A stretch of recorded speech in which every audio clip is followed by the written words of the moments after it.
Morning காலையில் எந்திரிச்சோடனே பால் வாங்கி வச்சுருந்தேன். அதை வந்து பன்னீர் பண்ணலாம் அப்படின்னு சொல்லிட்டு தான் எடுத்து வச்சுக்கிட்டு இருந்தேன்.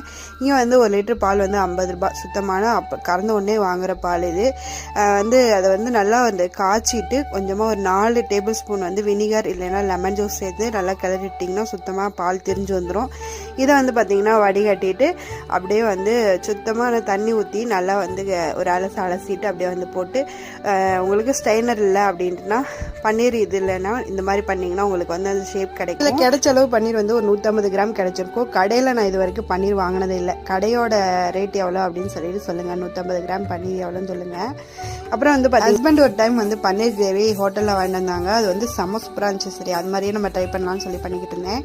வெங்காயம் தக்காளி வந்து அரைச்சி சேர்த்துக்கணும், இஞ்சி பூண்டு பேஸ்ட்டு கருவேப்பிலை இது மட்டும் பிரியாணி ஸ்பைசஸ் எல்லாம் சேர்த்து நல்லா வந்து கொதிக்க விட்டு கறி மசாலா சிக்கன் மசாலா சேர்த்து நல்லா தண்ணி ஊற்றி கொதிக்க விட்டிங்கன்னா சூப்பராக வந்து கிரேவி வந்து சுண்டி வரும்.